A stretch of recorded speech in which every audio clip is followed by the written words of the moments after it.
الحمد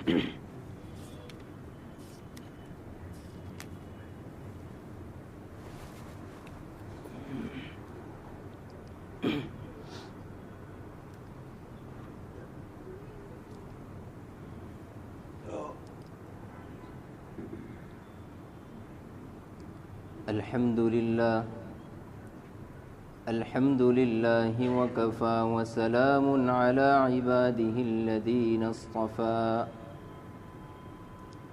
خصوصا على أفضلهم وخاتم النبيين وعلى آله وأصحابه أجمعين. أما بعد، فأعوذ بالله من الشيطان الرجيم. بسم الله الرحمن الرحيم. والسماء ذات البروج واليوم الموعود وشاهد ومشهود. قتل أصحاب الأخدود النار ذات الوقود إذ هم عليها قعود وهم على ما يفعلون بالمؤمنين شهود. وما نقموا منهم إلا أن يؤمنوا بالله العزيز الحميد الذي له ملك السماوات والأرض والله على كل شيء شهيد. إن الذين فتنوا المؤمنين والمؤمنات ثم لم يتوبوا فلهم عذاب جهنم ولهم عذاب الحريق. صدق الله مولانا العظيم.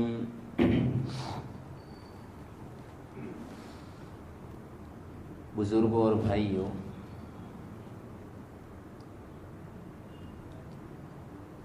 صبح میں مفتی امتیاز صاحب کا فون آیا. کل رات سے مفتی صاحب کی طبیعت ناساز، کافی کمزوری تھی. ڈاکٹر نے صبح میں بوٹل چڑھائے اور کہا کہ آج کا دن آپ کو آرام ہی کرنا ہے، چونکہ دست بہت زیادہ لگ گیا، جس کی وجہ سے پانی بہت زیادہ نکل گیا، کمزوری بھی ہے. میں نے خود کہا کہ آپ آرام ہی کیجیے، کہا کہ تفسیر آپ سنبھال لیں. کہ ٹھیک ہے انشاءاللہ. دعا کی درخواست بھی کی ہے پورے مجمع سے. آپ حضرات بھی مفتی صاحب کی شفا یابی کے لیے دعا فرمائیں. اللہ تبارک و تعالی حضرت مفتی صاحب کو شفا کاملہ عاجلہ دائمہ مستمرہ نصیب فرمائے اور حضرت کا سایہ ہم پر دادیر قائم دائم رکھیں. ان سے دین کی خدمت کا کام لیتے رہیں اللہ تبارک و تعالی، اور زندگی کی آخری سانس تک دین مدین کی خدمت کے لیے اللہ تبارک و تعالی ان کو اور ہم تمام کو قبول فرمائے.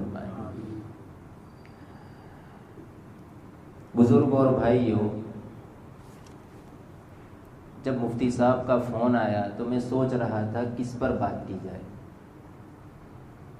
استخارہ کیا، اللہ تبارک و تعالیٰ نے سورہ بروج کے سلسلے میں بات ڈالی. یہ جو سورت ہے سورہ بروج، یہ مکی سورت ہے. عموماً ہمارے مساجد کے جو ائمہ ہیں وہ عشاء کی نماز میں اس سورت کو پڑھتے رہتے ہیں. سنت قرات عصر کی نماز اور عشاء کی نماز میں سورہ بروج سے لے کر سورہ لم یکن تک پڑھا جاتا ہے.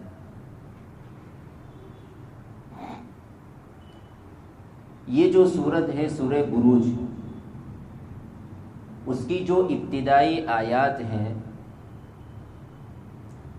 اس سورت میں اللہ تبارک و تعالیٰ نے ایک قصہ نقل فرمایا. وہ قصہ کتنا عظیم ہوگا کہ اس کو شروع کرنے سے پہلے اللہ تبارک و تعالیٰ اپنے پاک کلام میں 4 قسموں کا ذکر کر رہے ہیں. اللہ نے قسم کھائی. دیکھو ایک مسئلہ سمجھ لو. اللہ تبارک و تعالیٰ کو یہ حق حاصل ہے کہ اللہ تعالیٰ اپنی مخلوقات میں سے جس کی قسم کھانا چاہے کھا سکتے ہیں. یہ اللہ کو حق حاصل ہے، بندے کو یہ اختیار نہیں. اسی لیے ہماری گجراتی زبان میں عامتاً اردو میں بھی بار بار جو قسم کھائی جا رہی ہے کہ میری ماں کی قسم، میری دادی کی قسم، میری بیوی کی قسم، حدیث شریف میں نبی کریم صلی اللہ علیہ وسلم نے صاف منع فرمایا کہ اپنے باپ کی، اپنے دادا کی، اپنے اس زمانے میں لوگ بتوں کی پوجا کرتے تھے، صاف منع کر دیا کہ قسم کھانے کی ضرورت پڑے اور وہ بھی مجبوری کے درجے میں. کبھی بہت سنگین مسئلہ پیش آ گیا تو اس وقت قسم کھائی جائے تو صرف اور صرف اللہ کی قسم کھائی جائے. اللہ کی ذات کے علاوہ کسی کی قسم کھانا جائز نہیں ہے بندے کے لیے. اللہ تبارک و تعالیٰ نے اس صورت میں 4 قسمیں کھائی ہیں. مفسرین فرماتے ہیں کہ اللہ تبارک و تعالیٰ کو قسم کھانے کی ضرورت کیوں پیش آئی؟ اس کی وجہ مفسرین فرماتے ہیں کہ جب اللہ تبارک و تعالیٰ کو کسی چیز کے بارے میں کوئی خاص فائدہ ذکر کرنا ہوتا ہے، یا کسی چیز کی عظمت یا کسی چیز کی بڑائی اور کسی چیز کی تقدیس، اس کی حرمت، اس کی عظمت بیان کرنا ہو تو اللہ تبارک و تعالیٰ اس چیز کی قسم کھاتے ہیں، اور بندوں کو فرماتے ہیں کہ یہ کوئی معمولی چیز نہیں ہے جس کی قسم کھائی ہے، یہ بہت بڑی چیز ہے. جیسے آپ حضرات جانتے ہیں اللہ پاک نے زمانے کی قسم کھائی، والعصر ان الانسان لفی خسر. قرآن کریم میں اللہ پاک فرماتے ہیں والعصر، قسم ہے زمانے کی. زمانے کی قسم کھائی. زمانے کی قسم کیوں کھائی؟ فرمایا کہ یہ زمانہ بہت قیمتی ہے، جس کو تم ایسے ہی سمجھ رہے ہو وقت گزاری، یہ کوئی معمولی چیز نہیں ہے. اگر تم نے وقت کو نہیں کاٹا یہ وقت تمہیں کاٹ کے رکھ دے گا. 1450 سال پہلے ابھی ہم نے اپنی نوجوان اولاد کو ہاتھ میں موبائل تھما دیا. 3G اور 4G، اب تو 5G کا زمانہ ہے. آج امت میں سب سے زیادہ مس یوز ہو رہا ہے وہ ہمارا وقت. کل قیامت کے دن پوچھ ہوگی، لا تزول قدم عبد حتى سئل عن 5. ابن آدم کے قدم قیامت کے دن ہٹ نہیں پائیں گے جب تک کہ 5 سوالات کے جواب نہ دے دے. یہ بہت بڑی چیز ہے وقت.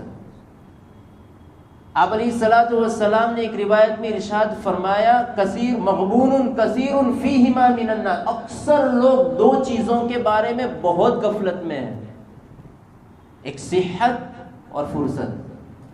آج ہمارے پاس وقت نہیں ہے. ہمارے علماء کرام اور ہمارے فقہاء کرام محدثین، ان کی زندگیاں اٹھا کر کے دیکھے، ایسی ایسی کتابیں لکھی ہے اور اتنے والیوم میں انہوں نے کتابیں لکھی ہے کہ جس کو لکھنے کے لیے نہیں، جس کو پڑھنے کے لیے بہت لمبی عمر چاہیے. اور بڑی ذمہ داری کے ساتھ میں یہ بات کہتا ہوں، ان کی کتابوں کو پڑھنے کے لیے ایک بہت لمبی عمر چاہیے، تب جا کر ہم ان کی کتابیں پڑھ سکتے ہیں. انہوں نے مختصر وقت میں وہ کام کر کے امت کے سامنے، امت کے لیے وہ کام کیا. تو والعصر، زمانے کی قسم کھائی. اللہ پاک نے بتلایا کہ یہ کوئی زمانہ، یہ وقت، یہ بیکار کی چیز نہیں ہے. کل قیامت کے دن پوچھے جاؤ گے. آج ہمارا نوجوان اس کا وقت نہیں جا رہا ہے، موبائل لے کر کے بیٹھ جاتا ہے، فیس بک، انسٹاگرام اور نہ جانے کیسی کیسی چیزیں. آنکھوں کی حفاظت کرو. ایک عالم نے بہت اچھا جملہ لکھا ہے کہ فیس بک، ہم نے جمعہ میں ہی اس مضمون کو ذکر کیا کہ فیس کے معنی چہرہ آتا ہے. کہیں ایسا نہ ہو کہ اس فیس بک کے لائک اور اس کے کمنٹ کے سلسلے میں کل قیامت کے دن ہمارا چہرہ بے رونق نہ ہو جائے. اللہ ہماری حفاظت فرمائے. اس لیے کہ سورہ عبس میں اللہ پاک نے فرمایا وجوہ یومئذ باسرہ، کل قیامت کے دن کچھ لوگوں کے چہرے اداس ہوں گے. اداس جیسے آدمی غمگین ہوتا ہے ویسے اداس چہرے ہوں گے کل قیامت کے دن. اللہ ہماری حفاظت فرمائے. مومنین کے جو چہرے ہوں گے، نیک لوگوں کے چہرے ہوں گے، وہ بشاش ہوں گے. وہ سمجھتے ہیں کہ جنت ہمارا انتظار کر رہی ہے. لیکن جنہوں کے نامہ اعمال اللہ نے جس کا انویسٹیگیشن شروع ہوا، اللہ ہی ہماری حفاظت فرمائے. تو میں یہ عرض کر رہا تھا کہ اللہ تبارک و تعالی قسم اس لیے کھاتے ہیں کسی بھی مخلوق کی تاکہ اس کی عظمت انسانوں کے دل میں بٹھانا ہے. اسی لیے اللہ پاک نے یہاں قسم کھائی 14ویں پارے میں سورہ حجر میں. اللہ پاک نے نبی کریم صلی اللہ علیہ وسلم کی زندگی کی قسم کھائی. صلی اللہ علیہ وسلم، حضور کی زندگی سے اللہ کو کتنا پیار ہوگا. اسی نبی کی امت ہم ہیں. ہمارے لیے تو بڑی خوشی کا مقام ہے کہ اللہ پاک نے اس نبی کی امت میں ہمیں پیدا فرمایا کہ جس نبی کی زندگی کی قسم اللہ نے کھائی. لَعَمْرُكَ إِنَّهُمْ لَفِي سَكْرَتِهِمْ يَعْمَهُونَ. نبی آپ کی زندگی کی قسم. علامہ قرطبی رحمۃ اللہ علیہ نے عجیب بات ذکر فرمائی. علامہ قرطبی رحمۃ اللہ علیہ فرماتے ہیں کہ نبی کریم صلی اللہ علیہ وسلم کا مقام اور مرتبہ بہت بلند ہے. اس کی بہت ساری وجوہات ہیں، لیکن سب سے بڑی وجہ اگر کوئی ہے حضور کے مقام کے بلند و بالا ہونے کی، وہ یہ ہے کہ اللہ نے نبی کی زندگی کی قسم کھائی اپنے پاک کلام میں. انسانوں سمجھو، حضور نے نبی کی زندگی کی قسم کھائی تو نبی کی تعلیمات کیسی ہوگی. اللہ کرے ہمیں سمجھ میں آ جائے. تو اللہ پاک نے یہاں پر قسم کھائی وَالسَّمَاءِ ذَاتِ الْبُرُوجِ. قسم ہے برجوں والے آسمان کی. پہلی قسم اللہ پاک کھا رہے ہیں. کس کی کھا رہے ہیں؟ آسمان کی کھا رہے ہیں. کیا بتلانا چاہتے ہیں اللہ پاک؟ اللہ پاک بتلانا چاہتے ہیں کہ یہ آسمان بغیر ستون کے ہے اور برج والا ہے. برج یہ پلورل ہے، اس کے معنی آتے ہیں محلات، منزلیں. آسمانوں میں محلات ہیں، منزلیں ہیں. فرشتے قیام فرماتے ہیں. جیسا ہمارا یہاں بیت اللہ ہے ویسا اوپر میں بیت المعمور ہے، وہ ایک الگ بحث ہے. تو اللہ پاک فرماتے ہیں وَالسَّمَاءِ ذَاتِ الْبُرُوجِ. قسم ہے برجوں والے آسمان کی، محلات والے آسمان کی قسم کھائی اللہ پاک نے. آگے فرمایا وَالْيَوْمِ الْمَوْعُودِ. یہ دوسری قسم. ترجمہ اس کا ہوگا وعدہ کیے ہوئے دن کی قسم. وعدہ کیا ہوا دن کون سا؟ قیامت کا دن. قیامت کا دن یہ بھی بندوں کے دل میں، انسانوں کے دل میں قیامت کے دن کی عظمت کو بٹھانا ہے کہ قیامت کا دن بڑا سخت دن ہوگا. اللہ تعالیٰ اپنی حفظ و امان میں ہمیں رکھے. اور ہم معمولی گرمی ابھی 46-47 ڈگری ہوئی کہ انسان پریشان ہو گیا، اور کہنے والوں نے تو یہاں تک کہہ دیا کہ اگر ہم نے ڈیولپمنٹ کو ترجیح دیتے رہے اور درخت کو کاٹتے رہے تو کچھ لوگوں کا کہنا ہے کہ یہ جو گرمی ہے اس کا ریشیو بڑھ جائے گا اور 57-56 پر چلا جائے گا. انسانوں کے لیے دنیا میں رہنا مشکل ہو جائے گا. اور وہاں تو کیسی گرمی ہوگی. اور قیامت کے دن ہر آدمی اپنے گناہوں کی بدولت پسینے میں شرابور ہوگا، جس کے جیسے گناہ ہوں گے. کوئی آدمی اپنے پاؤں کے تخنوں تک ہوگا، کوئی آدمی اپنے گھٹنوں تک ہوگا، کوئی آدمی اپنے پیٹ تک ہوگا، کوئی یہاں تک ہوگا. کوئی تو ایسا ہوگا کہ اس کا پورا سر سے لے کر پاؤں تک پورا پسینے میں شرابور ہوگا. جس کے جیسے اعمال. اللہ تعالیٰ نیک اعمال کرنے کی توفیق نصیب فرمائے. تو قیامت کا دن بڑا سخت ہے. اللہ پاک نے اس کی قسم کھائی والیوم الموعود، قسم ہے قیامت کے دن کی. 2 قسمیں ہو گئی. تیسری قسم وشاہد ومشہود، شاہد، شاہد کہتے ہیں وشاہدن، اور حاضر ہونے والے کی قسم. مفسرین نے یہاں 2 رائے قائم فرمائی کہ شاہد سے کون مراد ہے. شاہد سے مراد یہ ہے کہ ایک جمعہ کا دن، ایک تفسیر کے مطابق. اور بعض مفسرین فرماتے ہیں کہ یہی شاہد کا جو لفظ ہے وہ قرآن کریم میں بھی دوسرے مقام پر آیا ہوا ہے.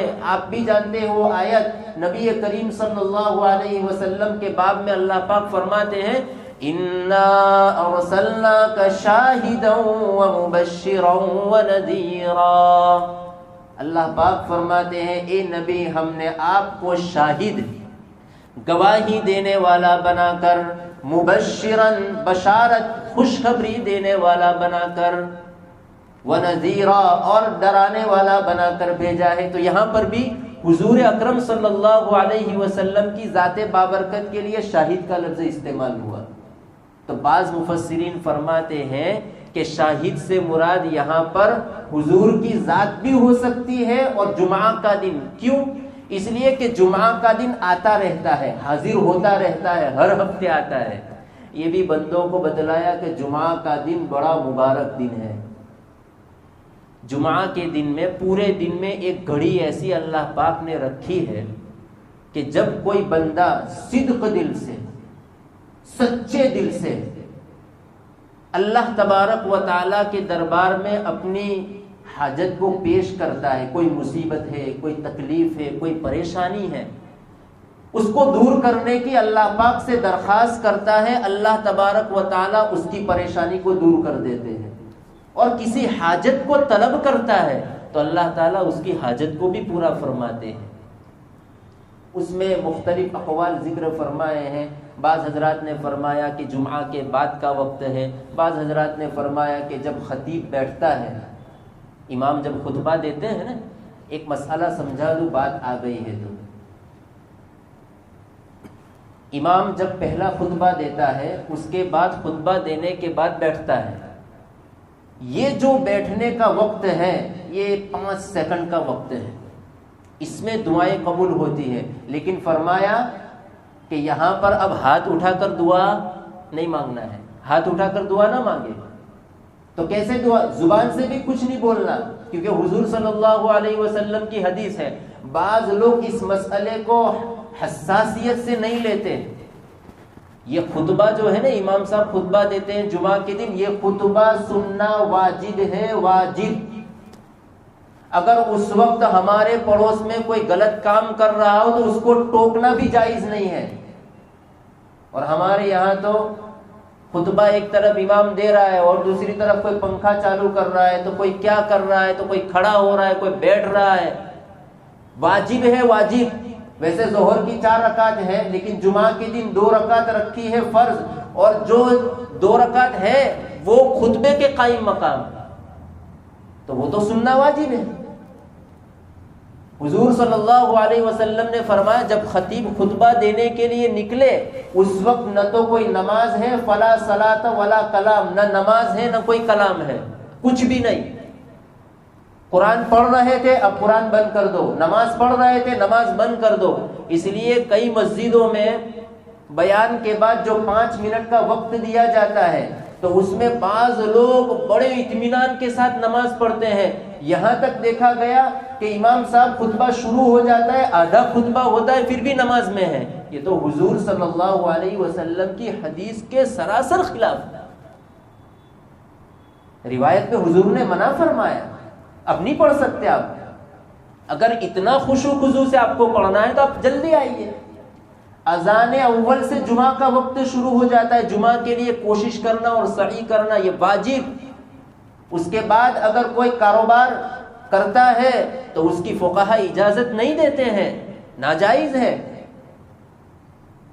دکانے والے سمجھنا چاہیے اس مسئلے کو. تو اللہ پاک نے خیر ہماری بات تھوڑی آگے پہنچ رہی ہے، ہم اپنی اصل بات پر آتے ہیں. اللہ پاک نے یہاں قسم کھائی ہے جمعہ کے دن کی. تو میں بتلا رہا تھا ایک مسئلہ. ہاں کہ جب خطیب بیٹھتا ہے اس وقت دعا کی قبولیت کی گھڑی ہے، بعض علماء فرماتے ہیں، لیکن دعا کیسے کی جائے؟ ہاتھ بھی نہیں اٹھانا ہے، زبان سے بھی کچھ نہیں بولنا ہے، تو دل میں دعا کی جائے، دل میں، زبان ہلائے بغیر، اور 2-3 دعائیں پہلے سے سوچ لو کہ مجھے آج جمعہ میں کون سی دعا کرنی ہے، 2-3 دعائیں، جو بھی اپنی حاجت ہو، جو بھی اپنی ضرورت ہو، جو بھی اپنی پریشانی ہو، اس کو سوچ لو پہلے، پھر جب خطیب بیٹھ جائے بس دل میں اللہ پاک سے دعائیں کرو، یہ قبولیت کی گھڑی ہے۔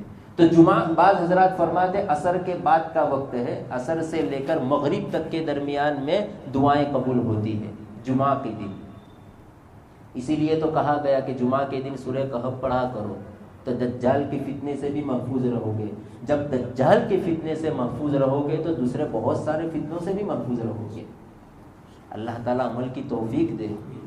یہ بہت، ایک حدیث شریف میں ایک روایت تو یہاں تک کہتی ہے کہ جو آدمی جمعہ کے دن سورہ کہف کی تلاوت کرتا ہے تو جس جگہ اس نے تلاوت کی ہے، مثال کے طور پہ یہ ہماری گارڈن مسجد میں اس نے سورہ کہف کی تلاوت کی، یہاں سے لے کر مکۃ المکرمہ تک کتنا فاصلہ ہے، کتنے ہزار کلومیٹر ہے، یہ اللہ تبارک و تعالی یہاں سے لے کر مکۃ المکرمہ کے درمیان جتنا فاصلہ ہے اس فاصلے کے برابر اللہ تبارک و تعالی کل قیامت کے دن پل صراط پر اس کے لیے نور اور روشنی عطا فرمائے گا۔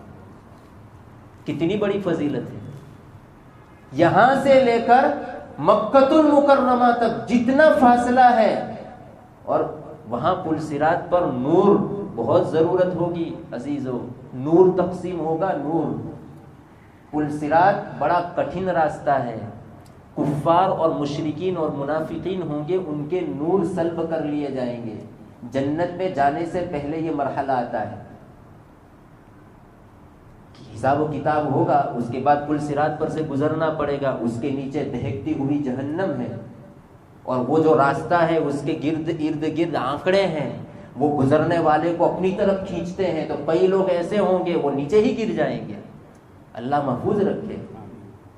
تو وہاں پر پل صراط پر سے گزرنے سے پہلے بالکل اندھیری رات ہو جائے گی، سناٹا، یہاں تک لکھا ہے مفسرین نے کہ آدمی کو اپنا ہاتھ بھی نظر نہیں آئے گا۔ یہاں تو اندھیرا ہوتا ہے تو ہاتھ نظر آتا ہے، لیکن وہاں پر ہاتھ بھی نظر نہیں آئے گا، اتنی تاریک رات ہو جائے گی۔ اب اس وقت اللہ پاک کی طرف سے جو مؤمنین ہوں گے ان کو نور تقسیم کیا جائے گا۔ نقتبس من نورنا، وہ قرآن کریم میں 28ویں پارے میں ہے، تو منافقین ہوں گے وہ مومنین سے کہیں گے ارے بھائی رک جاؤ، ہمیں تمہارے نور پر چلنے دو، لیکن اللہ تبارک و تعالی ہر ایک کا نور الگ الگ دیں گے، وہ اس نور کی روشنی میں وہ چلے گا اور سیدھا اس پل صراط کو پار کرتے کرتے جنت تک پہنچ جائے گا۔ وہ نور تقسیم ہوگا، تو اس وقت بہت ضرورت پڑے گی۔ اور ایک عجیب بات، یہاں تک ایک مفسر، بعض تفسیر کی کتابوں میں لکھا ہے کہ کل قیامت کے دن پل صراط پر جو روشنی کے اسباب بتلائے ہیں اس میں سورہ کہف بھی بتلائی، جیسا کہ ابھی میں نے سنا ہے۔ مفسرین فرماتے ہیں کہ جس انسان کے داڑھی کے بال سفید ہو جائے، جس انسان کے داڑھی کے بال سفید ہو جائے، یہ سفید داڑھی کے جو بال ہیں یہ بھی کل قیامت کے دن پل صراط پر نور بنیں گے۔ اس لیے نبی کریم صلی اللہ علیہ وسلم کے چہرے کو، حضور کا جیسا چہرہ ہو، انبیاء کا جو چہرہ ہو، اس کو اپنانا چاہے۔ کل قیامت کے دن یہ نور بنیں گے، نور۔ یہ سفید داڑھی والے حضرات بڑے مبارک ہے، اللہ تعالیٰ ایمان کی حالت میں موت نصیب فرمائے۔ یہ سفید داڑھی ہمارے لیے کل قیامت کے دن نور ثابت ہوگی۔ خیر، میں یہ عرض کر رہا تھا وَشَاهِدٍ وَمَشْهُودٍ، اللہ پاک فرماتے ہیں قسم ہے حاضر ہونے والے کی۔ اس کی تفسیر میں نے بتلایا جمعہ کا دن بھی ہو سکتا ہے، اور شاہد سے مراد نبی کریم صلی اللہ علیہ وسلم کی ذات بابرکت بھی ہو سکتی ہے۔ وَمَشْهُودٍ، اور اس دن کی کہ جہاں لوگ حاضر ہوتے ہوں، مشہود۔ مفسرین فرماتے ہیں مشہود کے معنی ہے عرفہ کا دن۔ تو 4 قسمیں ہو گئی، والسماء ذات البروج، قسم ہے آسمان کی. دوسرے نمبر پر فرمایا قیامت کے دن کی قسم. تیسرے پر فرمایا جمعہ کے دن کی یا نبی کریم صلی اللہ علیہ وسلم کی ذات اقدس کی. اور چوتھے پر فرمایا عرفہ کے دن کی. عرفہ کا دن کون سا؟ یہ جو ابھی عید الاضحیٰ آ رہی ہے 9ویں ذی الحجہ، وہ عرفہ کا دن ہے. اس دن روزہ رکھا جائے، بہت بڑی فضیلت ہے، بہت بڑی فضیلت ہے. نبی کریم صلی اللہ علیہ وسلم نے ارشاد فرمایا جو آدمی عرفہ کے دن روزہ رکھتا ہے اللہ تبارک و تعالیٰ اس کے 1 سال پچھلے اور 1 سال جو آئندہ اللہ تعالیٰ اس کے گناہوں کو معاف فرما دیتے ہیں. اللہ تعالیٰ ہمیں توفیق دے. اور اس میں بہت بڑا فائدہ بھی ہے، بہت بڑا فائدہ ہے. ایک صاحب ہیں، انہوں نے ایک بات عجیب لکھی ہے، مجھے بہت پسند آیا. انہوں نے کہا کہ روزہ رکھنے کا فائدہ یہ بھی ہے کہ دوسرے دن تو گوشت کو کھانا ہے، تو پہلے دن بھوکا رہے گا تو دوسرے دن گوشت کھانے میں بھی خیریت رہے گی، آسانی رہے گی، اور اس کی طرف شوق بڑھے گا. ایک دن بھوکا رہیں گے تو ویسے تو ہمیں تو اس نیت سے نہیں بھوکا رہنا ہے کہ آئندہ گوشت کھانا ہے، ہمیں تو نبی کریم صلی اللہ علیہ وسلم کی اس حدیث پر عمل کرنا ہے. اللہ تعالیٰ توفیق نصیب فرمائے.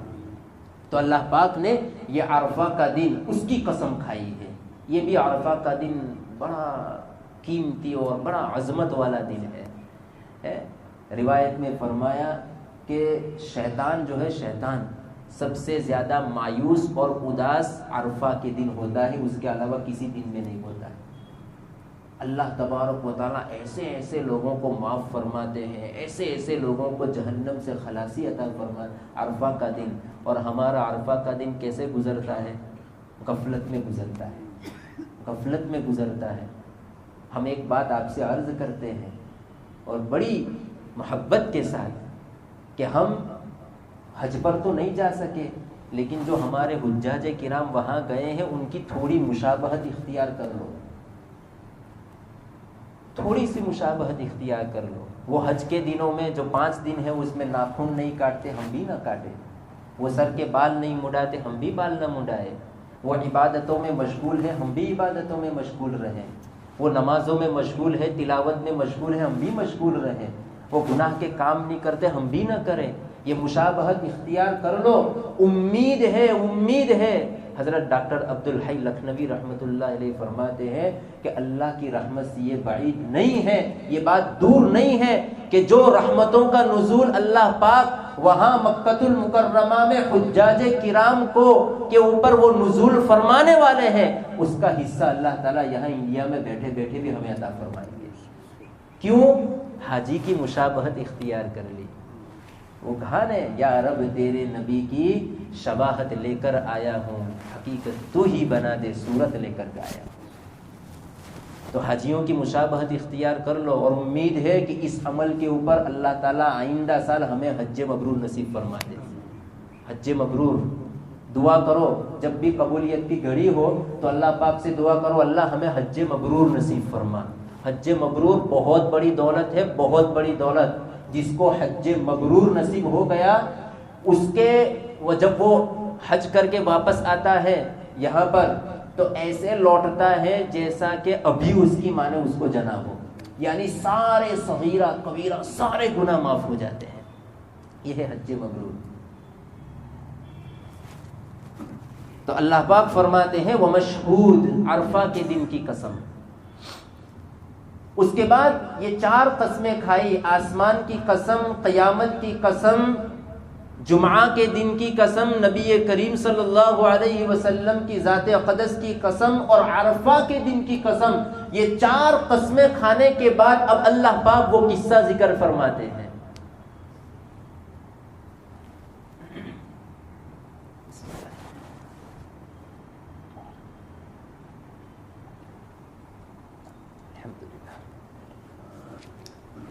اللہ پاک فرماتے ہیں قتل اصحاب الاخدود النار ذات الوقود. اللہ کی مار ہے اصحاب اخدود، خندق والوں پر.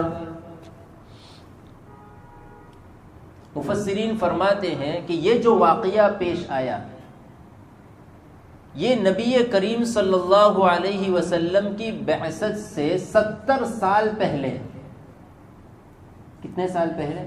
70 سال پہلے. 17 نہیں 70. اور یہ جو واقعہ پیش آیا یہ سعودی عربیہ ہے، اس کے پڑوس میں ایک ملک ہے یمن، ملک یمن، وہاں کا ایک کیپٹل ہے صنعاء. وہاں ایک بادشاہ گزرا آپ صلی اللہ علیہ وسلم کی بعثت سے 70 سال پہلے، جس کا نام مفسرین فرماتے ہیں یوسف ذو نواس. یوسف ذو نواس. یہ بڑا ظالم بادشاہ گزرا ہے، بڑا ظالم. مفسرین فرماتے ہیں یہ جو بادشاہ تھا یہ اپنے پاس ایک جادوگر کو رکھتا تھا، اور جادوگر کی مدد سے اپنی سلطنت اور اپنی حکومت کو چلاتا تھا. جس کو چاہے قابو میں کر لیا، جس کو چاہے جس پر چاہے کنٹرول کر لیا. جب جب بھی ضرورت پڑتی اس کو ایسا لگتا کہ میری سلطنت میں، میری بادشاہت میں کوئی کھلبلی مچی ہوئی ہے، تو جس آدمی کو چاہا کہ یہ آدمی میرے خلاف جا رہا ہے تو اس کو پکڑا، اس پر جادو کر دیا، وہ اس کا ہم نوا ہو جاتا، اس کی بات مان لیتا، اس کو تابع بناتا لوگوں کو. آپ صلی اللہ علیہ وسلم پر بھی یہودیوں کی بچیوں نے جادو کیا نہیں کیا؟ آج کے زمانے میں بہت ضرورت ہے، بہت ضرورت ہے. میں تو کہتا ہوں صبح میں 3 مرتبہ سورہ فلق اور سورہ ناس پڑھ لو. یہ شیطانی قوتیں جتنی بھی ہیں اس کا توڑ یہی ہے، سورہ فلق اور سورہ ناس. صبح میں 3 مرتبہ فجر بعد پڑھ لو اور رات کو سوتے وقت پڑھ لو. انشاءاللہ بڑے سے بڑا جادوگر بھی آپ کا کچھ بگاڑ نہیں سکتا. اس لیے کہ یہ من جانب اللہ پاک کی جانب سے یہ سورت نازل ہوئی ہے، اور اسپیشل جادو کے توڑ کے لیے. اس سے پہلے ہم اس کی تفسیر کر چکے ہیں. خیر، تو یہ جو یوسف ذو نواس تھا یہ اپنے پاس جادوگر کو رکھتا تھا اور لوگوں کو اپنے قابو میں رکھتا تھا، اور اس کی حکومت چلتی تھی. جیسا آیا جس پر چاہے جیسا آیا ویسا ظلم کر دیا، ستایا سب کو. اب یہ جادوگر دن بدن بوڑھا ہونے لگا، اس کی بھی عمر ہونے لگی. جادوگر نے کہا بادشاہ سلامت، میں آپ کو ایک مشورہ دیتا ہوں کہ میں بوڑھا ہو چکا ہوں، میری موت کا وقت کب آ جائے کچھ کہا نہیں جا سکتا. آپ مجھے ہماری قوم میں سے ایک ذہین، ایک انٹیلیجنٹ، ایک ہوشیار بچہ جس کا میموری پاور مضبوط ہو، ایسا بچہ آپ مجھے دیجیے تاکہ میں تھوڑے تھوڑے کر کے اس کو جادو سکھا دوں، اور جب میں مر جاؤں وہ مکمل جادو سیکھ جائے، اور جب میں مر جاؤں تو پھر تم اس سے ہیلپ لیتے رہنا اور اپنی حکومت کو چلاتے رہنا. یہ مشورہ دیا کس نے؟ جادوگر نے. اللہ تعالی ہماری حفاظت فرمائے. معاف کرنا عزیزو، ہماری کئی خبریں ہمارے پاس تو آتی رہتی ہے. ہماری مسلمان جو مستورات ہیں کبھی ایسے لوگوں کے پاس پہنچتی ہیں کہ وہاں ایمان کا خطرہ ہو جاتا ہے. اللہ ہماری حفاظت فرمائے. ارے اللہ کے نبی صلی اللہ علیہ وسلم نے جو علاج بتلایا ہے اسی کو تھامے رہو، اسی میں خیریت ہے. یہ عاملوں کے چکر میں، یہ جنات اور شیطان اور بھوؤں کے چکر میں مت پڑو. وہاں کفر اور شرک، اللہ تعالیٰ سب گناہ کو معاف فرما دیں گے، لیکن شرک کو اللہ نے کہا ان اللہ لا یغفر ان یشرک. اللہ تعالیٰ شرک کو کبھی معاف نہیں فرمائیں گے. اس کے علاوہ جتنے چاہے جو گناہ اللہ معاف فرما دیں گے. تو ہماری گھر کی جو مستورات ہیں، خصوصاً عورتوں میں کسی نے کچھ کر دیا ہے، کسی نے جادو کر دیا، کسی نے کیا کر دیا ہے، کسی نے یہ کر دیا تو بیمار ہو گیا. ارے 2 چیزیں ایسی ہیں. ایک بہت بڑے عامل ہیں حضرت مولانا حبیب الرحمن اعظمی، بہت بڑے عامل ہیں اور اللہ کے بہت بڑے عالم دین بھی ہیں. ان کی کتاب ایک مرتبہ میں پڑھ رہا تھا، انہوں نے ایک عجیب بات لکھی ہے. انہوں نے لکھا کہ 2 چیزیں ایسی ہیں، 2 چیزیں کہ اللہ تبارک و تعالیٰ نے ان 2 چیزوں کو جادو سے محفوظ رکھا ہے. 2 چیزوں سے جادو کو، یعنی کہ 2 چیزوں پر وہ جادو ایفیکٹ نہیں کرے گا، اثر نہیں کرے گا. ایک ہے انسان کی موت، زندگی، اور دوسرا ہے اس کی روزی روٹی. کیوں؟ الذی خلق الموت والحیات، اللہ نے پہلے ہی تبارک الذی آپ پڑھتے ہیں نا، اس میں کیا آیا؟ الذی خلق الموت والحیات، جس نے موت اور زندگی کو پیدا کیا. یہیں سے پتہ چل گیا کہ یہ کسی کے کنٹرول میں نہیں ہے. اور وما من دابۃ فی الارض الا علی اللہ رزقها ان اللہ هو الرزاق ذو القوۃ المتین. اسی سے پتہ چل گیا کہ یہ زندگی اور موت اور روزی روٹی کس کے کنٹرول میں ہے؟ اللہ کے قبضے میں. یہ دو چیزوں پر اس کا اثر نہیں ہو سکتا. خیر، تو یہ جو جادوگر تھا اس نے کہا کہ بھائی مجھے ایک بچہ دیجیے. اللہ ہماری حفاظت فرمایا. گھر میں عورتوں کو سمجھاتے رہیے کہ روزی روٹی کا مالک اللہ ہے، کسی کے پاس جانے کی ضرورت نہیں ہے. حدیث شریف میں فرمایا جب تک انسان اپنا رزق مکمل نہیں کر لے گا وہاں تک اس کو موت نہیں آئے گی. حتی تستکمل رزقہا، یہ حدیث شریف کے الفاظ ہے. انسان جب تک اپنا رزق ختم نہیں کرے گا وہاں تک اس کو موت آنے والی نہیں ہے. اللہ نے اگر زندگی میں ہمارے مقدر میں مالداری لکھی ہے تو موت سے پہلے اللہ ضرور مالدار بنائیں گے. خیر، وہ جادوگر نے کہا کہ آپ مجھے ایک بچہ پرووائڈ کیجیے.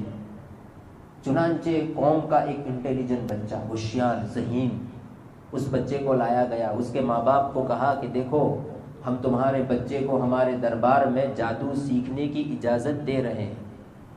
تمہارا بچہ روزانہ آئے گا، روزانہ جائے گا، اور جب یہ مکمل جادو سیکھ جائے گا اس کے بعد ہم بہت بڑا عہدہ اس کو دیں گے، بہت بڑا منصب اس کو دیں گے.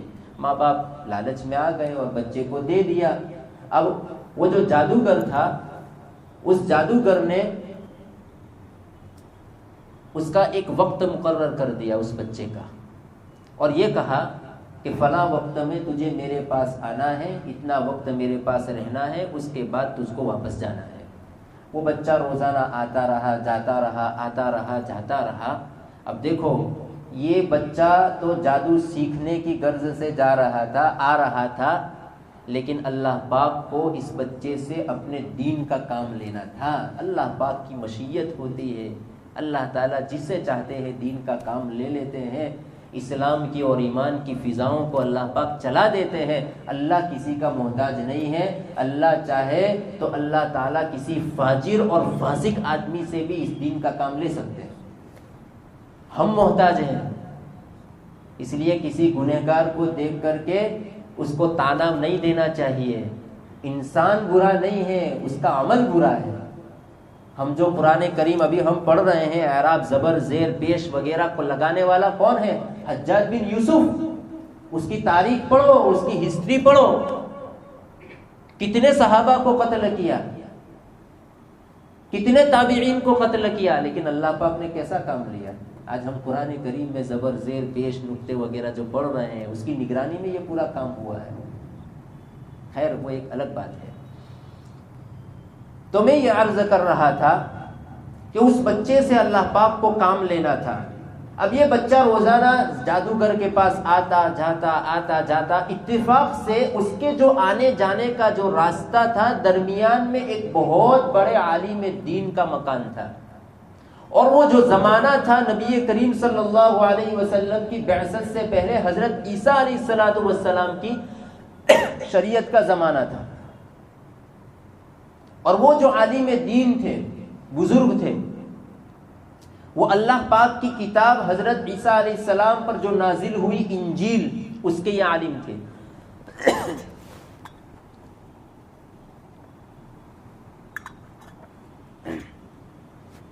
اب یہ بچہ روزانہ آتا جاتا تو اس کو ایک مرتبہ، چھوٹا بچہ ہوتا ہے تو اس کو ہوتا ہے کہ بھائی عالم دین ہے تو دن بدن بچوں میں ہوتا ہے کہ بھائی میں تھوڑا ریسرچ کروں، کوئی نئی بات سیکھوں، کوئی نیا میں کروں.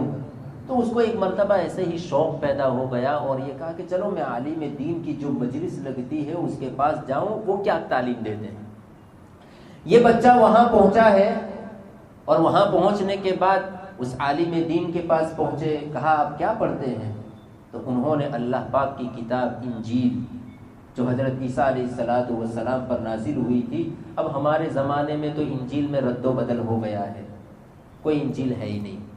کس نے لکھی، کس نے جمع کیا، کیا ہے ہی نہیں. بائبل سے وہ مشہور ہے لیکن وہ ہے ہی نہیں. حضرت عیسیٰ علیہ السلام کی تعلیمات نہیں ہیں اس میں، لوگوں نے اس میں تحریف کر دی ہے. یہ تو قرآن کریم ہی ہے، بالکل ہمارے پاس محفوظ ہے. تو اس عالم دین نے اس بچے کو اللہ پاک کی کتاب انجیل سنائی. وہاں وہ جادوگر کے پاس جاتا تھا تو گندی گندی باتیں اور گندے عمل وہ کرنا پڑتے تھے. شیاطین کو خوش کرنے کے لیے ایسا ہی کرنا پڑتا ہے. اور یہاں پر اللہ پاک کی کتاب، اس میں نورانیت تھی، اس میں نور تھا، اس میں ہدایت تھی. اس کے دل پر اثر کرنے لگا، اس کو بہت اچھا لگا. پھر اس نے تو معمول بنا لیا، روزانہ وہ عالم دین کی مجلس میں آتا اور پھر وہ جادو سیکھنے کے لیے جاتا. اپنے گھر سے نکلتا، پہلے عالم دین کے پاس آتا، جادو وہ انجیل کو سنتا، اخلاقیات کو سنتا. اس وقت حضرت عیسیٰ علیہ السلام کی جو تعلیمات تھی اس کو سنتا. پھر وہ اپنے جادوگر کے پاس جاتا جادو سیکھنے کے لیے. جادو سیکھنے کے بعد پھر عالم دین کے پاس آتا، پھر عالم دین کے پاس سے گھر جاتا. اب ہوا یہ کہ 1-2 دن تک تو معاملہ ٹھیک رہا، لیکن یہ عالم دین کی مجلس میں اس کو بہت تاخیر ہونے لگی تو وہ جادوگر نے کمپلین کر دی. کہا تم ہماری مجلس میں بہت دیر سے آتے ہو، کیا بات ہے؟ تو یہ جادوگر اس کو مارتا، اس پر ظلم کرتا، اس کو ستاتا.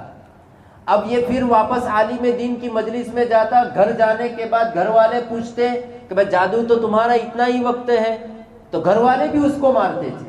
دیکھو علم دین سیکھنے کے لیے ماں باپ بھی اس کو مارے اور ادھر جادوگر بھی اس کو مارے، ستائے. اللہ والوں کی مجلس، اللہ والوں کی صحبت میں ہمیں اپنے بچوں کو بھیجنا چاہیے. ہمارا حال کیا ہے کہ جب ہمارے بچے چھوٹے ہوتے ہیں اس وقت تو اللہ والوں کی مجلس میں اور اللہ والوں کی صحبت میں نہیں بھیجتے، جو سننے کا وقت ہوتا ہے. اور جب بچے بڑے ہو جاتے ہیں، ماننے کا جذبہ نہیں رہتا، تب جا کر اللہ والوں کی خدمت میں آتے ہیں. بھائی اس کے لیے یہ تعویذ بنا دو، یہ بنا دو، وہ بنا دو. وہ وقت ہوتا ہے اللہ والوں کی مجلس میں. اللہ والوں کی ایک نگاہ اگر کسی انسان کے اوپر پڑ جاتی ہے تو اللہ تبارک و تعالیٰ اس کے لیے ہدایت کے فیصلے فرما دیتے ہیں. اسی لیے کچھ نہ ہو سکے تو اللہ والوں کو جب ملاقات ہو تو ان کو دیکھ لیا کرو. ان کو دیکھنا بھی فائدے سے خالی نہیں ہے، ان کو دیکھنا بھی فائدے سے خالی اللہ پاک کی طرف سے ہدایت کے فیصلے ہو جاتے ہیں. ان کا ایمانی پاور اتنا مضبوط ہوتا ہے، وہ فوراً اثر کرتا ہے. اس لیے کسی عالم دین کی ملاقات نہ ہو سکے تو کم سے کم ان کا چہرہ دیکھ لو. اللہ والوں کا جو ذکر ہوتا ہے، وہ ذکر کا جو اثر ہوتا ہے وہ ارد گرد کی چیزوں پر بھی ہوتا ہے، ارد گرد کی چیزوں پر بھی ہوتا ہے. ہم نے کسی کتاب میں ایک قصہ پڑھا تھا. مالٹا کی جیل میں ہمارے حضرت محمود الحسن شیخ الہند رحمۃ اللہ علیہ، حضرت مولانا محمود الحسن دیوبندی رحمۃ اللہ علیہ، ان کو مالٹا کی جیل میں انگریزوں نے ڈال دیا تھا. پوری لمبی تاریخ ہے. حضرت مولانا حسین احمد مدنی رحمۃ اللہ علیہ ان کے شاگرد ہیں، وہ بھی ان کے ساتھ پہنچے ہیں. تو ایک مرتبہ انگریز نے ہمارے پیر ذوالفقار صاحب نے یہ واقعہ ذکر فرمایا ہے. انہوں نے فرمایا کہ ایک مرتبہ ایسا ہوا کہ حضرت کو مارنے کے لیے ایک زہریلا سانپ حضرت جہاں رہتے تھے اس بیریکیڈ میں، اس جیل کے اندر ایک سانپ کو چھوڑ دیا. جیسے ہی سانپ کو چھوڑنا تھا، اب سانپ کی عادت ہوتی ہے کاٹنے کی، اسی لیے نماز پڑھتے پڑھتے بھی اگر سانپ نکل آئے تو حدیث میں پہلے اس کو مارو، مارنے کا حکم ہے. تو ہوا یہ کہ سانپ کو چھوڑ دیا، ادھر حضرت پریشان، لیکن حضرت تو حضرت تھے، اللہ والے تھے. لکھا ہے ہمارے پیر صاحب فرماتے ہیں کہ فوراً جیسے ہی سانپ کو دیکھا حضرت نے ذکر اللہ کرنا شروع کیا اور اللہ اللہ کی ضربیں لگانا شروع کر دیا.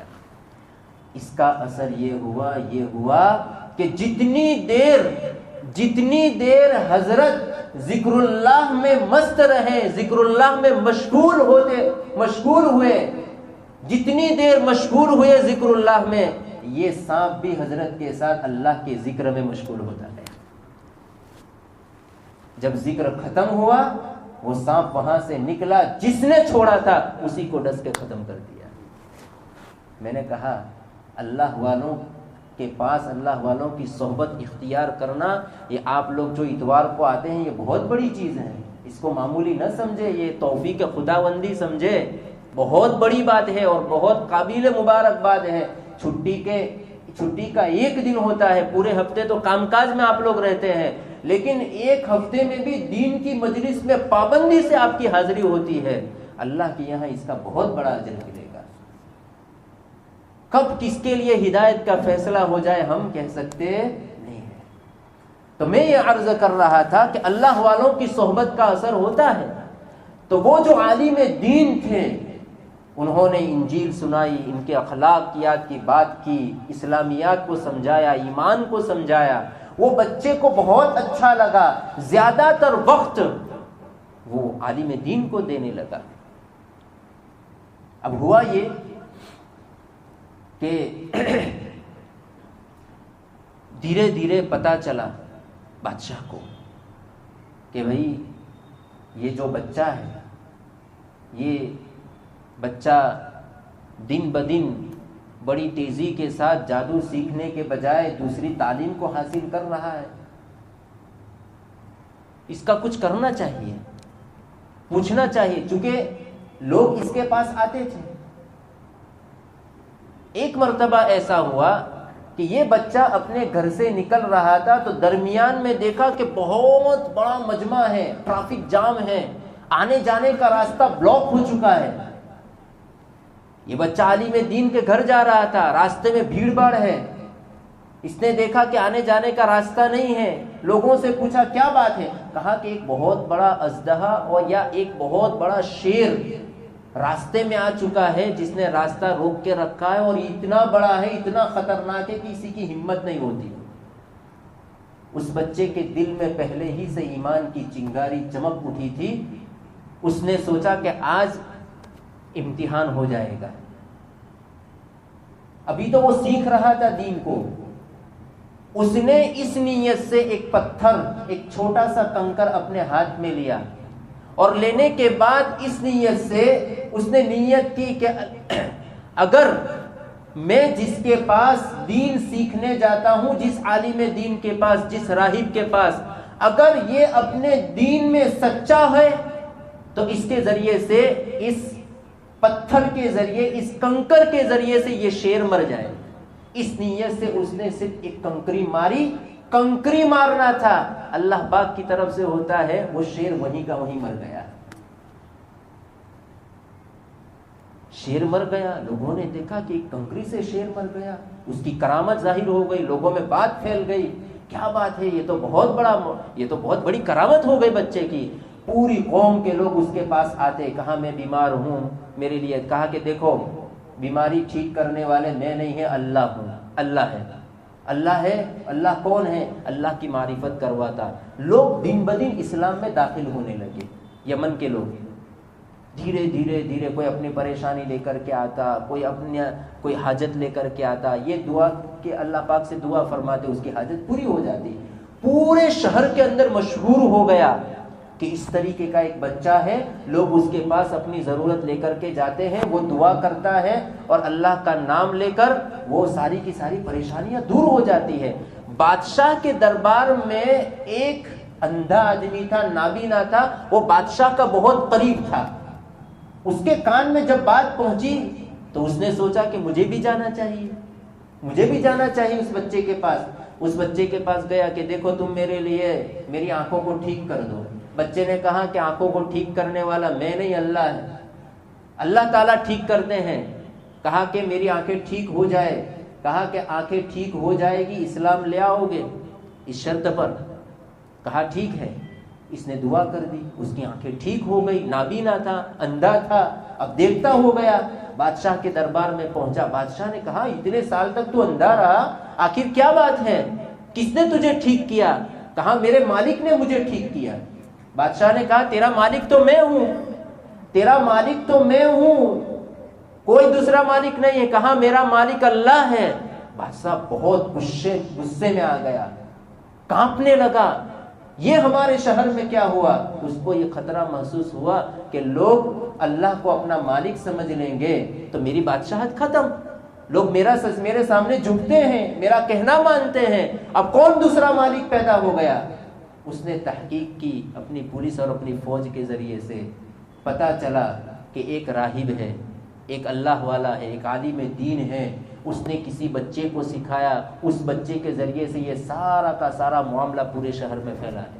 اس نے اس عالم دین کو بلا کر کے کہا کہ دیکھو تم اپنے دین سے پھر جاؤ ورنہ میں تمہیں قتل کر دوں گا، تم اپنے دین سے پھر جاؤ میں تمہیں قتل کر دوں گا۔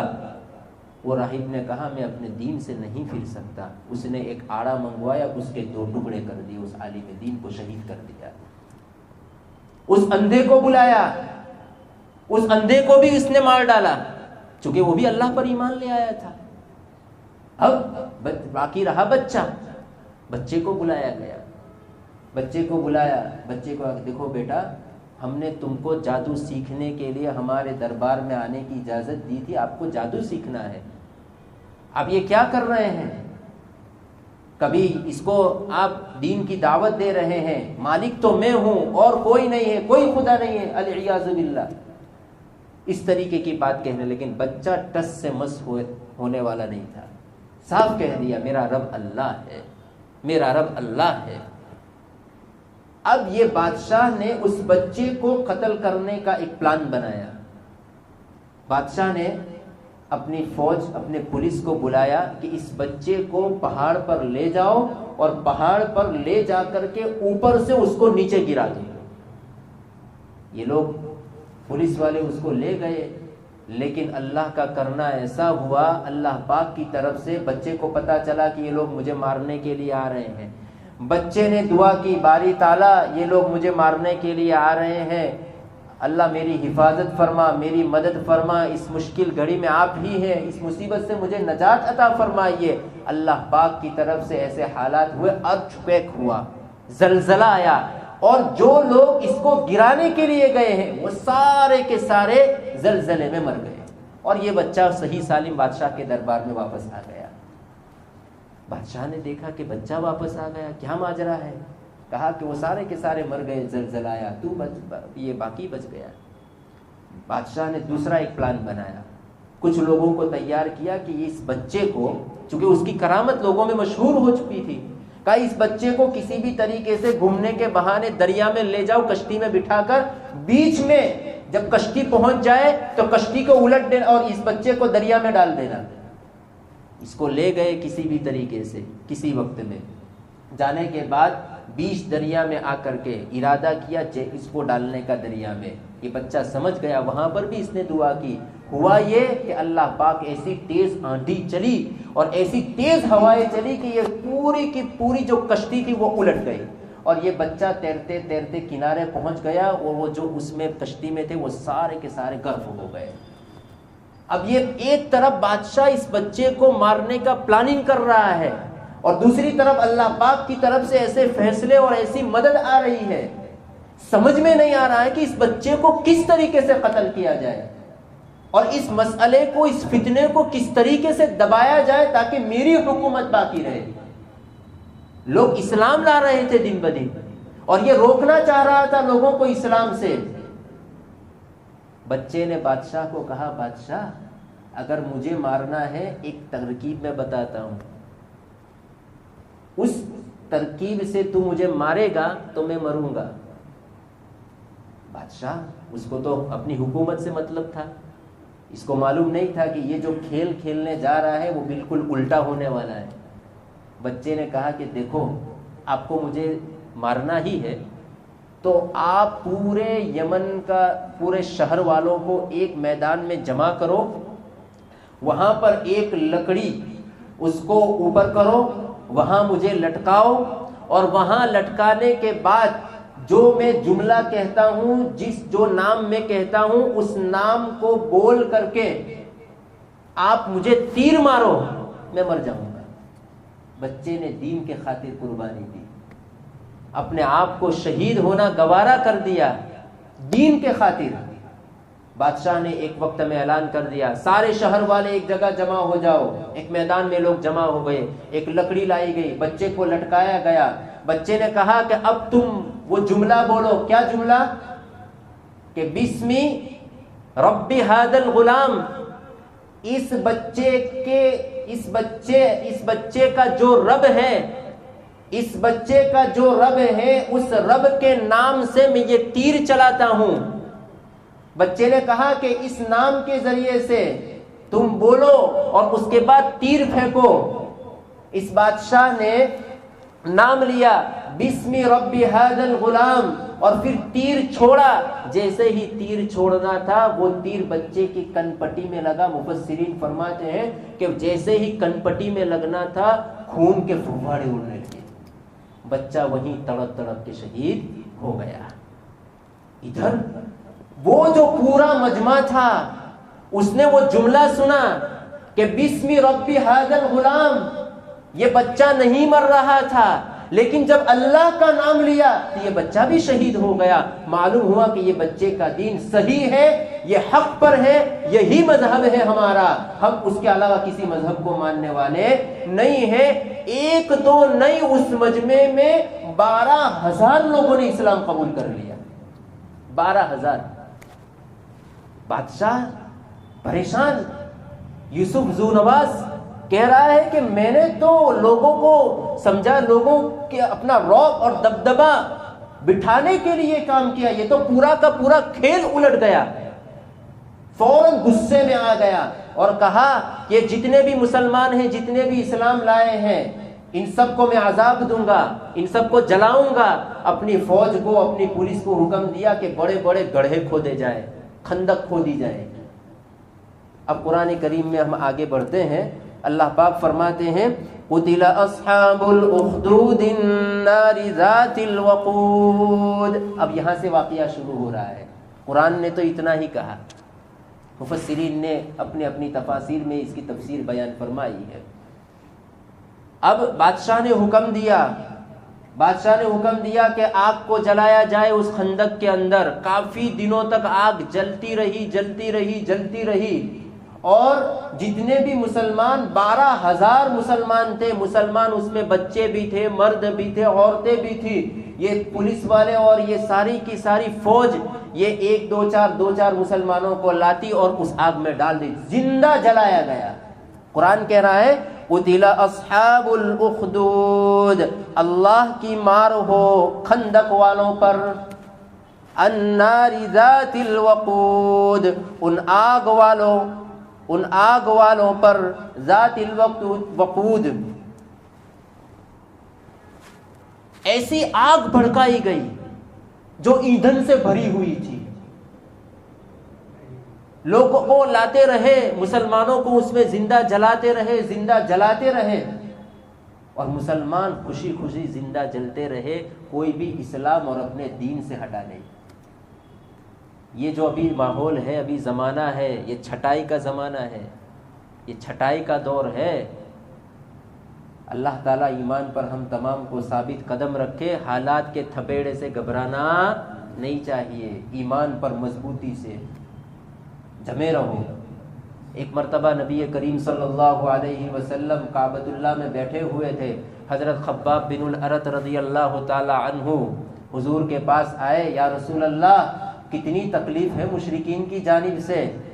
حضرت خباب, حضرت بلال, حضرت صہیب, یہ جو اولین مسلمان ہوئے ہیں, ان کو کیسی تکلیفیں دی گئی. حضور دعا کر دیجئے, حضور دعا کر دیجئے. کعبۃ اللہ کے سائے میں حضور بیٹھے ہیں, حضور دعا کر دیجئے, کتنا ظلم ہو رہا ہے.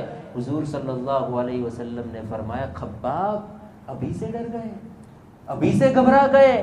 ارے تم سے پہلے وہ لوگ آئے ہیں کہ جن کے جسموں کے اوپر آڑے چلائے گئے اور ان کے 2 ٹکڑے کر دیے گئے, لیکن یہ اپنے دین سے نہیں پھرے ہیں. تم ابھی سے گھبرا گئے. یہ لوگ بھی تھے, زندہ جلنا, اس خندق میں, اس کھائی میں گرنا پسند کیا, لیکن کوئی بھی اپنے دین سے پھرا نہیں. ایک عورت مفسرین فرماتے ہیں کہ جس کا دودھ پیتا بچہ تھا, ماں کی مامتا ہوتی ہے, اس عورت کو لایا گیا. مفسرین فرماتے ہیں کہ اس عورت نے اپنے بچے کی محبت میں، اپنے بچے کی، میرا بچہ دودھ پیتا ہے، دودھ پیتے بچے کو میں خندق میں کیسے گر جاؤں. اللہ پاک نے اس وقت اس بچے کو، چھوٹے بچے دودھ پیتے بچے کو زبان عطا فرمائی اور کہا اماں تو ہی حق پر ہے، تو صبر کر لینا، تو کود جا، تو گھبرانا نہیں.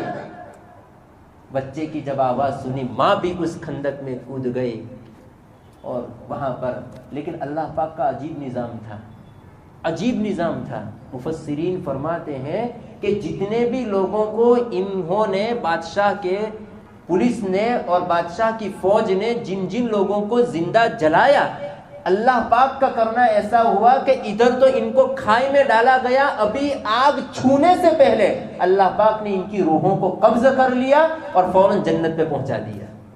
آگ کا عذاب اللہ پاک نے نہیں دیا. یہ اللہ پاک کا احسان. اللہ پاک ایمان والوں کو ضائع کر دے. وہ جو تکلیف ہوتی ہے آگ میں جلنے کی، معلوم ہوا کہ بادشاہ اور اس کی فوج نے جو بھی جلایا وہ لاشوں کو جلایا، مردوں کو جلایا، زندوں کو نہیں جلایا. قرآن کیا کہتا ہے؟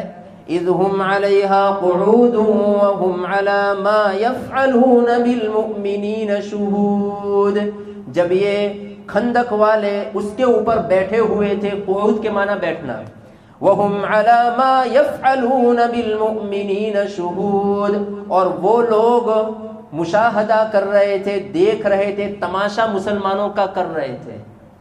جو مسلمان بچوں اور عورتوں کو جو کھائی میں ڈالا جا رہا تھا، زندہ جلایا جا رہا تھا، اس کو یہ لوگ، قرآن کہتا ہے شہود، اس کا تماشا کر رہے تھے، دیکھ رہے تھے. آگے قرآن کہتا ہے وَمَا نَقَمُوا مِنْهُمْ إِلَّا أَن يُؤْمِنُوا بِاللَّهِ الْعَزِيزِ الْحَمِيدِ. یہ جو بادشاہ یوسف ذو نواس، اس نے جو مسلمانوں کو جلایا اور جو آگ کی سزا دی، وہ صرف اور صرف ان کے ساتھ کیا تھا؟ کوئی غرض نہیں، محض اس بنیاد پر قرآن کہتا ہے الا ان یؤمنوا باللہ العزیز الحمید، محض اس بنیاد پر ان کو جلایا گیا کہ یہ اللہ پر ایمان رکھتے تھے. یؤمنوا باللہ، اس اللہ پر ایمان رکھتے تھے. کون؟ وہ اللہ کون ہے؟ العزیز، وہ عزیز ہے، عزیز ہے، سارا کنٹرول اس کے قبضے میں ہے. الحمید، قابل ستائش ہے. اس اللہ پر ایمان رکھنے کی وجہ سے ان بچوں کو، عورتوں کو اور مسلمانوں کو جلایا گیا. واللہ الذی لہ ملک السماوات والارض، وہ اللہ جس کے قبضے قدرت میں آسمان اور زمین کی بادشاہت ہے. واللہ علی کل شیء شہید، اور اللہ تبارک و تعالی ہر چیز کو دیکھ رہے ہیں، گواہ ہیں. اللہ تعالیٰ سب دیکھ رہے تھے. پھر اس کے بعد ہوا یہ، مفسرین فرماتے ہیں کہ مسلمانوں کو جلا دیا گیا. یہ لوگ تماشا بن کے دیکھ رہے تھے، خوش ہو رہے تھے اپنے آپ میں، لیکن ان کو کیا معلوم کہ یہی آگ ہمارے لیے بھی مرنے کا ذریعہ بن جائے گی. اللہ پاک کا کرنا ایسا ہوا کہ وہ آگ بھڑکی، اتنی بھڑکی کہ وہ جو انہوں نے خندق کھودی تھی، گڑھا، اس گڑھے سے وہ آگ باہر نکلی اور یہ سارے کے سارے کفار اور مشرکین کے گھروں کو جلا دیا، ان کی عورتوں کو اور سب کو جلا کر کے راکھ کر دیا. اور ان کا جو بادشاہ تھا یوسف ذو نواس، وہ آگ اس کے پیچھے یہ آگے دوڑتا ہوا سمندر میں کشتی میں بیٹھ گیا. اس کو کیا معلوم تھا؟ اس نے سوچا کہ میں بادشاہ ہوں، میں بیٹھ جاتا ہوں سمندر میں بچ جاؤں گا. لیکن ہوا یہ کہ بیچ دریا میں پہنچنے کے بعد اس کی کشتی کو اللہ پاک نے الٹا دیا اور اسی کو بھی وہاں پر غرق کر دیا. اس کا بھی خاتمہ ہو گیا. مسلمانوں کے لیے جس نے آگ جلا، یہ پورا کا پورا شہر جلا کر اللہ پاک نے یہ کفار اور مشرکین کو ختم کر دیا. یہ اللہ پاک کا نظام ہوتا ہے. قرآن آگے کیا کہتا ہے؟ ان الذین فتنوا المؤمنین والمؤمنات، جو لوگ مؤمنین مردوں کو اور مؤمنہ عورتوں کو تکلیف دیتے ہیں، آزماتے ہیں، ان کے لیے کیا ہے؟ ثم لم يتوبوا، انہوں نے تکلیف تو دی لیکن پھر توبہ نہیں کی. فلہم عذاب جہنم، ان کے لیے جہنم کا عذاب ہے. ولہم عذاب الحریق، الحریق، اور ان کو جلنے کی سزا دی جائے گی۔ یہاں ہمارے حضرت خواجہ حسن بصری رحمۃ اللہ علیہ نے فرمایا، عجیب بات بیان فرمائی ہے، اللہ کتنے کریم ہیں، کتنے رحیم ہیں۔ قرآن کیا کہتا ہے؟ پہلے تو یہ ذکر کیا کہ بھائی جنہوں نے مسلمان مردوں اور عورتوں کو تکلیف دی، عورتوں کو تکلیف دی، اس سے پہلے اللہ پاک ذکر کر رہے ہیں ثم لم یتوبوا، تکلیف تو دی، سزا تو دی، لیکن پھر انہوں نے توبہ نہیں کی، ثم لم یتوبوا۔ ان کو جو عذاب دیا جائے گا وہ کیوں دیا جائے گا؟ بھائی تکلیف تو دی، مسلمانوں کو ستایا، مسلمانوں کو جلایا، ثم لم یتوبوا۔ اگر یہ سارے کام کرنے کے بعد بھی حضرت حسن بصری رحمۃ اللہ علیہ فرماتے ہیں اس میں اللہ پاک کی شان رحیمیت کی طرف اشارہ ہے، اللہ پاک کی شان کریمیت کی طرف اشارہ ہے کہ یہی لوگ جنہوں نے اس طریقے سے گھناؤنا کام کیا اگر اللہ کے سامنے جھک جاتے اور توبہ کر لیتے، اللہ تعالیٰ ایسے لوگوں کو بھی معاف کر دیتے۔ قرآن کیا کہہ رہا ہے؟ ثم لم یتوبوا، یہ کس کے بارے میں؟ ان لوگوں کے بارے میں جنہوں نے مسلمانوں کو جلایا، تکلیف دی، اس کے بعد بھی انہوں نے توبہ نہیں کی۔ اب جب توبہ نہیں کی ہے تو فلہم عذاب جہنم۔ جب اللہ کافر مشرک مسلمانوں کو جلانے والے کو ایسا کہتے ہوں کہ میرے بندو اگر تم یہ سارے کام کرنے کے بعد بھی اگر معافی مانگ لیتے، توبہ کر لیتے تو میں تمہیں معاف کر دیتا، تو کیا اللہ ایمان والوں کو معاف نہیں فرمائے؟ حضرت حسن بصری رحمۃ اللہ علیہ نے عجیب بات بیان فرمائی، اللہ کی شان کریمیت کی طرف اشارہ ہے کہ یہی لوگ اگر معافی مانگ لیتے، توبہ کر لیتے تو اللہ تعالیٰ تو ان کو بھی معاف فرما دیتے۔ آگے اللہ تبارک و تعالیٰ نے مؤمنین ان الذين آمنوا وعملوا الصالحات لهم جنات تجری من تحتها الانہار ذلك الفوز الکبیر۔ اللہ پاک نے ایمان والوں کو جو نعمتیں ملے گی اس کا ذکر فرمایا ہے۔ خیر وقت ہو رہا ہے، بے شک وہ لوگ، ہم ترجمہ کر لیتے ہیں صرف، ان الذين آمنوا وعملوا الصالحات، بے شک وہ لوگ جو ایمان لائے اور جنہوں نے اچھے کام کیے، لہم جنات تجری، ان کے لیے ایسے باغات ہیں، تجری من تحتها الانہار، جن کے نیچے سے نہریں بہتی ہوں گی، ذالک الفوز الکبیر، یہ بہت بڑی کامیابی ہے۔ اللہ تبارک و تعالی ہمیں بھی کامیابی نصیب فرمائے، ایمان پر ثابت قدمی عطا فرمائے۔ یہ موجودہ دور میں یہ جو میں نے اس صورت کا جو انتخاب کیا اس سے جو ہمیں سبق ملتا ہے کہ کچھ بھی ہو جائے، کیسے ہی حالات آ جائے، لیکن اپنے اسلام سے اور اپنے دین سے، اپنے ایمان سے پھرنا نہیں ہے۔ دین سے پھرنا، بس یہی کہتے رہو رات دن، میرا رب اللہ ہے، میرا رب اللہ ہے، میرا رب اللہ ہے۔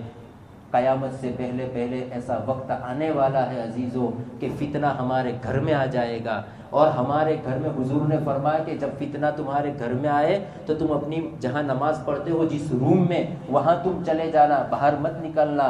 تو راوی فرماتے ہیں، حضرت عبداللہ بن مسعود فرماتے ہیں کہ حضور اگر فتنہ میرے گھر میں آ جائے تو کہا کہ تم اپنے نماز پڑھنے کی جگہ میں چلے جانا، کہا وہاں پر بھی آ جائے تو کہا، حضور نے فرمایا، کلائی پکڑ کے کہا کہ بس اب تم اپنے آپ پر کنٹرول رکھنا، اپنے ہاتھ کو قابو میں رکھنا اور یہ کہتے رہنا، میرا رب اللہ ہے، میرا رب اللہ ہے، میرا رب اللہ ہے۔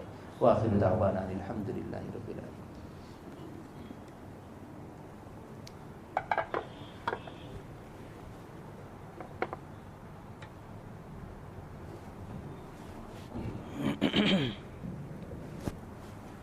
بسم اللہ۔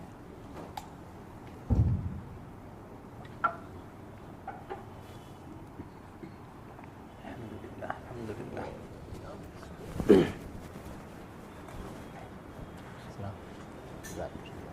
شکریہ۔